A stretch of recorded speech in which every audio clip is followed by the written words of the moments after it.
9:30 de la mañana en punto. Bueno, ustedes nos han visto a Danilo y a mí, también a Mónica, desde el móvil con el lazo rojo que identifica el Día Mundial de Lucha contra el SIDA. Y bueno, para ello estamos con el doctor Jorge Kian, nuevamente aquí en Arriba Gente, el director general de salud, para hablar un poco sobre lo que se ha dado a conocer en estas últimas horas, algunos datos, algunas estadísticas, pero fundamentalmente, además de cómo nos encontramos los uruguayos frente a este mal, lo que hemos avanzado, pero lo que aún queda por hacer, es decir, los objetivos que estos días en general sirven un poco como para remarcarlos, reiterarlos, y uno de ellos, creo, doctor, tiene que ver con el tema del acceso a el examen. Bienvenido, primero que nada, y buen día. Muchas gracias.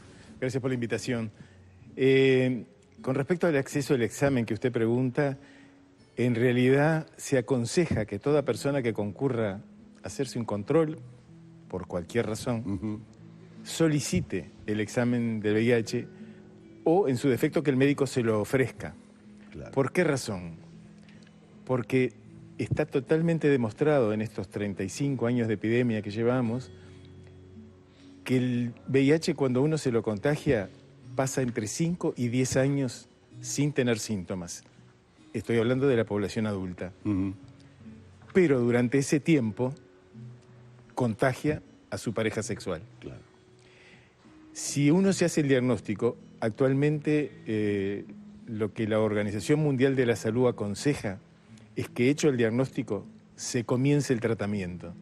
¿Y por qué digo esto? Porque hace unos años, unos pocos años, hecho el diagnóstico, se esperaba a que el sistema inmune se alterara para comenzar el diagnóstico. Con este avance en la forma de encarar el tratamiento del paciente que tiene el VIH, se ha desarrollado el objetivo del milenio, o el objetivo para el 2030, mejor dicho, que es terminar con la epidemia. ¿Y cómo se lograría terminar con la epidemia?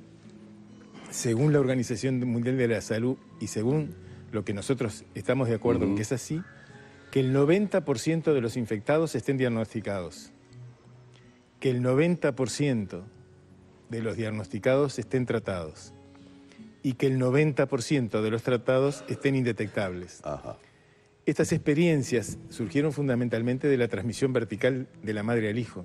Claro. Si la madre está indetectable, no transmite el VIH a su hijo o lo transmite en menos del 1%. ¿Cómo estamos en Uruguay en ese aspecto? Porque yo recuerdo que recuerdo a la doctora Susana Muniz, cuando era ministra, que era marcaba como una preocupación justamente cuando se conmemoraba el Día del SIDA, en tratar de llevar a cero prácticamente la transmisión vertical. ¿Cómo está Uruguay en eso? Está bastante bien posicionado. Uno de los objetivos sanitarios de esta administración, de este Ministerio de Salud, es llegar a tener, igual que Cuba, transmisión vertical de VIH menor de 2%. Lo que se sabe es que, bien tratado y con buen seguimiento, menos del 2% de los hijos de madres VIH positivas se infectan. ¿Y dónde estamos, Kian? 2,4. Esta última medición fue 2,4, así que estamos muy cerca. Muy cerca, sí. ¿De qué, en qué nos basamos para lograr esto? En que todas las madres que estén embarazadas se hagan el test de VIH, que es obligatorio ofrecérselo, que reciban el tratamiento y que no amamanten a sus hijos. Ese es todo el tema. Doctor, ¿sigue siendo la transmisión sexual la principal causa? Exactamente. Ustedes vieron que las cifras del año 2014 mostraron que hubo 986 diagnósticos nuevos de VIH y que el 76% de ellos fue por transmisión sexual. Ajá. Así que seguimos aconsejando lo mismo que cuando se empezó con la epidemia. ¿Y qué población es la más vulnerable? De esos casi 1000 casos nuevos, ¿cuál es la población más vulnerable? Porque, a ver, uno pensaría, si solamente la utilización del preservativo me está protegiendo para no tener la enfermedad, ¿cómo es posible que casi 1000 personas hayan tenido la enfermedad? Yo creo que hay varias respuestas posibles para eso y que ninguna es contradictoria una con las otras.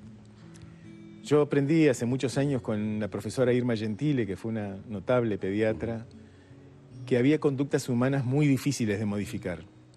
Una es la conducta con respecto al sexo. Ajá. Y ella decía que otra era la conducta con respecto a la alimentación.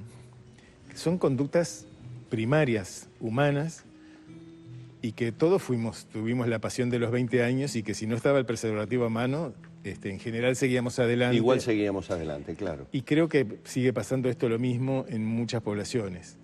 ¿Y los contagios se dan en esas edades?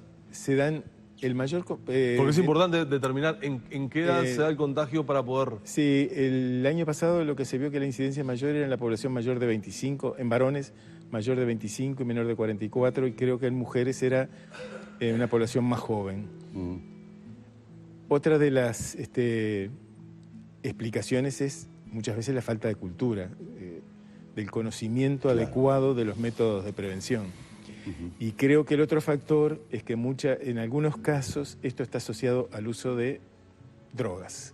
Claro. Y que muchas veces bajo el efecto, y cuando me refiero a drogas, por favor... habla del alcohol. Arrancamos desde el alcohol. Exacto, claro. Que bajo los efectos de las drogas muchas veces uno pierde los controles adecuados y los cuidados necesarios. Y de estos 1000 casos, doctor, hombres, mujeres, ¿cómo estamos? La relación fue 1.9 varón por... Casi la relación se mantiene. 2 varones por una mujer. 2 varones por una mujer. Sí. Hay un tema...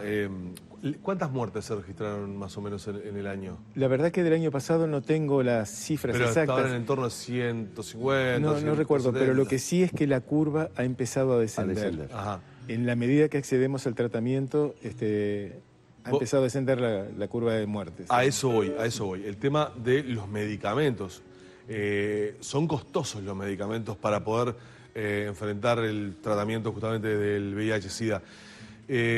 ¿Hay alguna posibilidad de que se incorporen, por ejemplo, nuevos medicamentos de alguna manera para poder abaratar costos, para poder tener una mayor cobertura? Si usted me permite, sí. Con mucho respeto, voy a modificar algo de lo que usted dijo. Dígame, a ver, por favor. El 73% de los pacientes en tratamiento están en tratamiento de primera línea. Sí. ¿Qué significa eso? Que son los medicamentos más accesibles que hay y altamente efectivos y no son caros. Bien, están dentro la mayoría, de las prestaciones. Entonces. Exactamente.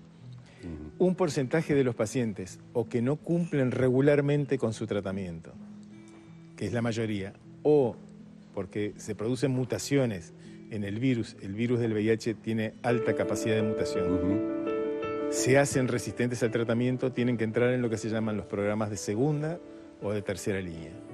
Y ahí sí se encarecen un poco los tratamientos, tanto que esto es preocupación de las autoridades sanitarias de este país. Hubo una reunión de UNASUR aquí en Montevideo, donde se empezaron a negociar algunos medicamentos de alto costo, entre ellos alguno para el VIH, que ya en febrero o marzo va a estar a precios más bajos. ¿Estas son las compras conjuntas que anunciaba Basso con los otros países del Mercosur para poder bajar los costos? Exactamente. El señor ministro estuvo... En Paraguay, ¿no? Últimamente en Paraguay creo que fue, y se llegó a un acuerdo para 3 medicamentos, uno para el SIDA. Sí, y hay además hablaba de que la reducción en el precio era como de 70-80% más baratos. Yo recuerdo que lo hablaba con Basso y le decía, pero si logramos pagar 70-80% más barato, no me lo diga usted, ministro, pero lo digo yo, nos estaba robando la industria farmacéutica. Bueno, lo dijo usted, no lo digo yo tampoco. Exactamente. Capaz que coincidimos con algún pensamiento de eso. Pero bueno, es cierto también que la industria investiga y después quiere recuperar las inversiones, pero nosotros creemos que los precios son absolutamente exagerados y que está buena esta acción conjunta entre varios países de América para hacer compras grandes de medicamentos, lo que obviamente reduce en los costos. Y ya le decía, ya hay un nuevo medicamento para el VIH que se incorpora. El otro día se lo informamos a los compañeros que trabajan en la CONACIDA, y seguramente para febrero o marzo va a haber 2 nuevos medicamentos con este mismo sistema que van a incorporarse al tratamiento. Pero me gustaría destacar que con el tratamiento de primera línea, hecho en forma sistemática, continua, la mayor parte de los pacientes marchan espectacularmente bien. Y se ha logrado, capaz que para ustedes desde 1981 hasta acá ha pasado mucho tiempo. En términos humanos de avances de los conocimientos, es segundos que han pasado. Claro. Y se ha logrado que de una enfermedad contagiosa, aguda y mortal se haya transformado en una enfermedad que puede no contagiar por lo que le decía, Claro. crónica y con una expectativa de vida similar a la de los que no son portadores del VIH. Ajá. Es un cambio sustancial y maravilloso en pocos años. Claro. Doctor, usted decía, alguien puede tener la enfermedad, no saberlo porque no hay síntomas, incluso entre 5 y 10 años puede no presentarlo a la persona. Le consulto porque no lo sé. Cuando uno se hace el carnet de salud para trabajar, el examen de VIH, ¿está integrado al examen de sangre que se realiza en el carnet de salud? Se le debe ofrecer, no es obligatorio. Y no es obligatorio porque todavía el VIH y el SIDA... Discúlpeme, ¿sabe por qué se lo pregunto? Sí. Me lo hice hace poco. No me lo ofrecieron. ¿Qué quiere decir se le debe ofrecer? ¿Me tienen que preguntar? Yo le tengo que aconsejar, ha sido seguramente un error, yo le tengo que aconsejar, ¿quiere hacerse el examen de VIH? En realidad, mi pensamiento como médico es que todos los exámenes deben ser ofrecidos al paciente y explicarle por qué uno le hace Claro, ese porque examen. sería una notable prevención, porque el carnet de salud uno lo está haciendo, no digo permanentemente, Sí, porque pero tiene cada una 2 años. vigencia, pero cada 2 años, años está haciéndose, digo, de alguna manera, esto me hace recordar un poco a lo que significa la mamografía en las mujeres, en claro. las mujeres, es decir, es tener de alguna manera una seguridad uno que, bueno, ya que voy a hacer este trámite, ¿verdad?, que todos nos genera, la complicación de la levantada temprano, del ayuno, etcétera, etcétera, bueno, pero además tengo esta posibilidad. Sí, a mí me parece está aconsejado en todo el sistema de salud ofrecer el test del VIH a quien se vaya a sacar sangre por cualquier razón. Y me parece bueno que sea ofrecido y no impuesto, como ningún examen en medicina, pero más con VIH porque todavía persiste en gran parte de la sociedad sentimientos de discriminación. Y esos sentimientos de discriminación también se ven en el equipo de salud. Entonces me parece importante que se ofrezca y que se explique por qué se le está ofreciendo, porque la mayor parte de los seres humanos tenemos relaciones sexuales y bueno, uno puede estar ser portador del VIH y no haber tenido ningún síntoma. Como para ir cerrando, yo sé que obviamente es algo muy difícil y tal vez sea un poco aventurado, pero el conocimiento obviamente que usted tiene de todos estos adelantos que hemos tenido felizmente en torno a la epidemia mundial, ¿ve cercana la posibilidad de que algún día ya no estemos hablando más, como dijo usted recién, ¿no? Es decir, estamos cercando a la enfermedad de tal manera que probablemente dejemos de hablar del VIH-Sida como ese cuco espantoso que por la década de los 80, bueno, nos aterrorizó a todos? Esta opinión que le voy a dar es absolutamente personal. Por supuesto. La mayor parte de las enfermedades virales para las cuales se ha descubierto o evitarlas fundamentalmente es a través de las vacunas. Hay grandes laboratorios, grandes personas, científicos importantes atrás de esta vacuna. ¿Qué dificultades se ofrece? Lo que le decía hoy, el virus tiene gran capacidad de mutación. Claro. Y las vacunas que son útiles en el país, en el mundo, son aquellas que encuentran virus que tienen poca capacidad de mutación. Pero yo siempre, cuando daba clases sobre este tema, ponía el mismo ejemplo. El sarampión se describía en la época de Cristo. Hay relatos.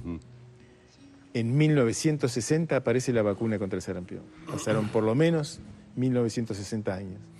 Yo creo que van a ser muchos menos los que se va a encontrar una solución para este problema. Doctor, ha sido un placer tenerlo nuevamente en la mañana de Arriba Gente. Muchas gracias. No, gracias a ustedes, muy amables. Gracias por haber venido. No, por favor. Bueno, muy bien, vamos cerrando este encuentro que hemos tenido junto al doctor Jorge Quián, director general de la salud, hoy a propósito de este lazo, en definitiva, de este recordatorio en el Día Mundial de Lucha contra el VIH-Sida.